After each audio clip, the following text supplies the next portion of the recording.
안녕하십니까. 뉴스데스크 강원입니다. 오늘 오후 6시 기준으로 강원도에는 23명의 코로나19 신규 확진자가 나왔습니다. 지역별 확진자는 원주 7명을 비롯해 고성 5명, 정선 4명, 춘천 3명, 강릉 2명, 태백과 홍천이 각각 1명입니다. 어제도 37명의 확진자가 발생한 가운데 지난 한 주 동안 도내엔 하루 평균 35.7명의 확진자가 발생했습니다. 강원도 내 누적 확진자 수는 6,632명입니다. 추석 명절에 개천절 연휴까지 이어지면서 도내 코로나19 확산세가 심상치 않습니다. 가족과 친척, 지인 간 감염이 주를 이루고 있는데요. 다가오는 한글날까지 3주째 연휴가 계속돼 추가 확산에 대한 우려가 커지고 있습니다. 이병선 기자입니다. 원주의 누적 확진자가 1,500명에 육박하고 있습니다. 특히 최근 들어 강원도 안에서 원주의 확산세가 두드러지고 있는데 3일까지 벌써 닷새째 두 자릿수 확진자가 발생했습니다. 지난달 30일에는 24명이 확진되면서 최근 한 달 사이 가장 많은 확진자 수를 기록하기도 했습니다. 명절 연휴가 시작된 지난달 18일부터 어제까지 원주의 누적 확진자는 174명인데 그 다음으로 많은 속초보다도 2배 이상 많습니다. 명절과 그 이후의 주말 동안에 가족과 친구 등 지인 모임이 늘면서 확진자 수도 가파르게 증가한 걸로 보입니다.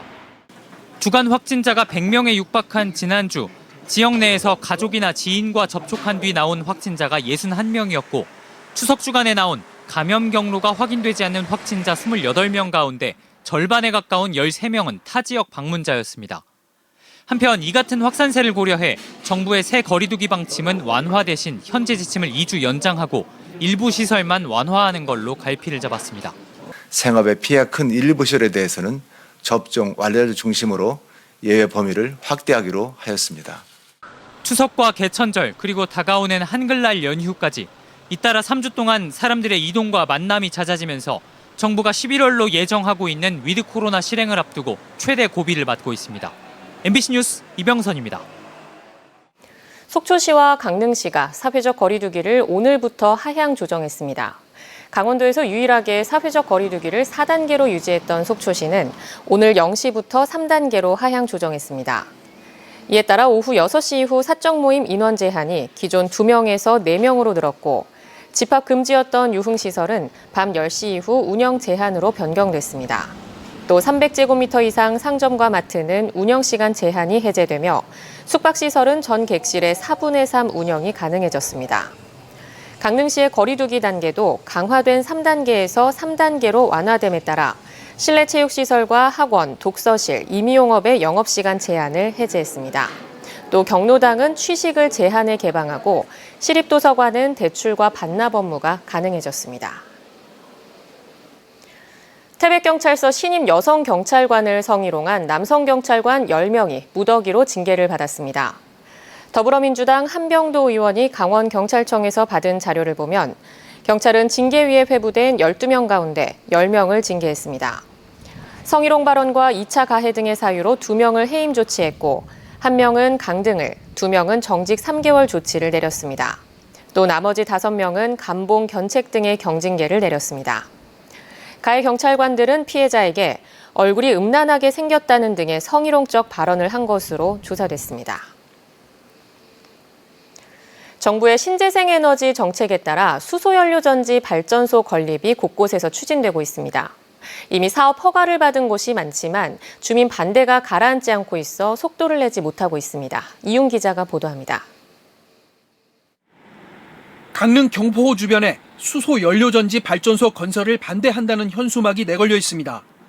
민간 사업자가 강릉시 사천면에 수소연료전지 발전소를 짓기 위해 2019년 발전사업 인허가 절차를 마쳤지만 아직 첫 삽을 못 두고 있습니다.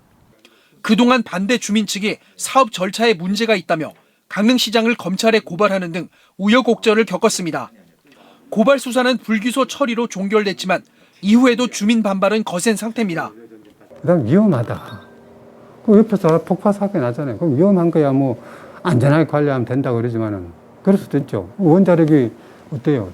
후쿠시마 터지고 러시아 터지고 할 때 고성군 주강면에도 지난해부터 수소연료전지 발전소 건설이 추진 중인데 주민 반대가 만만치 않습니다. 사업자가 발전사업 인허가를 마친 상태지만 절차상 문제가 있다며 허가를 철회해달라는 국민청원이 올라오기도 했습니다. 유해한 CO2라든가 이런 것들이 저희가 생각하는 것보다 훨씬 많다라는 거예요. 그리고 그 근처에 이미 너무나 짧은 거리에 주민들이 살고 있어요. 2019년부터 수소발전소 건립이 추진 중인 횡성군에서도 사업 추진에 진통을 겪고 있습니다. 횡성읍 조곡리는 아예 산업통상자원부 허가를 받지 못한 채 일찌감치 사업이 무산됐고, 우천면 문암리는 주민과의 행정소송이 진행되면서 속도를 내지 못하고 있습니다. 주민들이 사업에 반대하는 주된 이유는 안전성과 환경성 문제입니다. 수소 폭발 사고에 대한 우려가 크고 발전소 가동으로 이산화탄소가 배출되면 주민들의 건강은 물론 주변 환경에도 피해를 줄 거라는 겁니다. 주민 의견을 수렴하는 절차가 부실한 것도 논란이 되고 있습니다. 그동안 전기사업법상으로 발전소 건립 허가를 받기 전에 주민 동의가 필수 요건이 아니었지만 뒤늦게 지난해 10월부터 주민 의견 수렴을 의무화하는 내용으로 법안이 개정 시행됐습니다. 하지만 주민들은 사업자들이 설명회를 제대로 열지 않는 등 여전히 의견 수렴에 소극적이라며 문제를 제기하고 있습니다. MBC 뉴스 이웅입니다. 코로나19는 우리 지역사회 관광 산업에도 엄청난 타격을 줬는데요.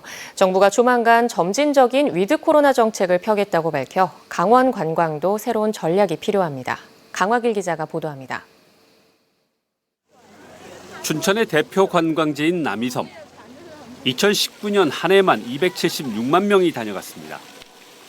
그런데 코로나19가 발생한 지난해 3분의 1인 97만 명으로 줄었습니다. 강원도 전체적으로도 1,000만 명 이상 줄었습니다. 이 같은 관광객 감소는 지역 경제에 엄청난 충격파를 안겼습니다.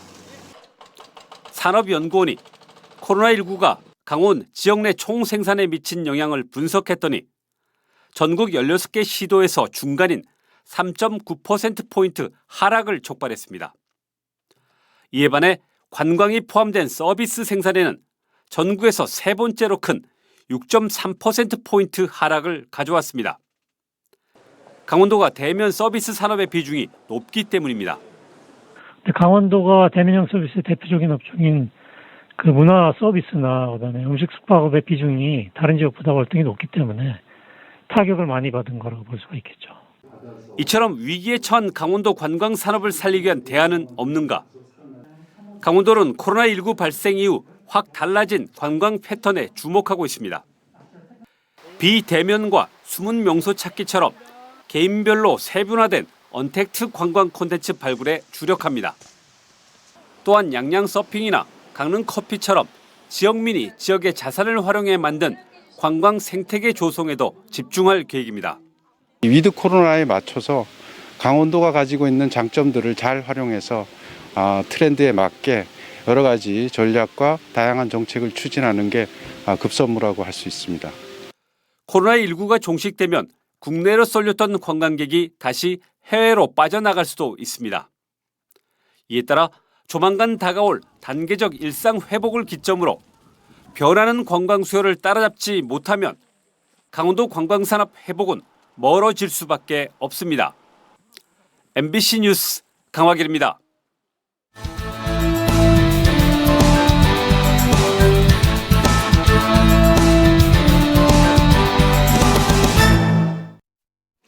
정선군이 이달부터 국가보훈대상자와 참전유공자 수당을 종전 매월 15만 원에서 20만 원으로 인상합니다. 정선군은 이달부터 국가보훈대상자와 참전유공자에게 지급하는 수당을 매월 20만 원으로 올려 지급하는 내용의 지원 조례가 시행된다고 밝혔습니다. 수당 지급 대상자는 정선 지역 내에 모두 480명입니다. 삼척항의 지진 해일 침수 방지 시설이 내년에 일반인에게 개방됩니다. 강원도 환동해본부는 이달 중 지진 해일 침수 방지 시설 사업을 완공하고 관리 운영 기간을 거쳐 내년 4월쯤 시설을 개방할 계획입니다. 국내 최초로 삼척항에 들어서는 지진 해일 침수 방지 시설은 진도 7.0 이상의 해저 지진으로 해일이 발생할 경우 수문을 내려 피해를 막는 시설로 499억 원의 사업비가 투입됩니다. 강릉시가 관광객이 많은 초당동과 경포동 일대에 재난안전 CCTV를 설치합니다. 강릉시는 초당동 아쿠아리움 뒤편에 넉대, 경포동 경포주차장의 석 대 등 재난안전 CCTV 7대를 추가로 설치하기로 하고 오는 22일까지 시민들의 의견 수렴을 받기로 했습니다. 강릉 지역의 CCTV 현황은 지난 6월 말 기준 563곳에 1,439대를 운용하고 있습니다. 지난달 영동 지역의 제조업 경기는 후퇴한 반면 비제조업 분야는 반등한 것으로 나타났습니다. 한국은행 강릉본부가 내놓은 기업 경기 조사에 따르면 9월 강원 영동 지역 제조업 기업들의 경기 실사지수는 74로 한 달 전보다 4포인트 하락해 업체들의 경영 상황이 나빠진 것으로 조사됐습니다. 반면 관광 등의 비제조업 분야 기업들의 경기 실사지수는 62로 한 달 전에 비해 3포인트 상승한 것으로 나타났습니다. 강원도 생활임금위원회는 내년도 생활임금 시급을 1,785원으로 결정했습니다. 이는 올해 생활임금보다 5.2%, 533원 인상된 금액입니다.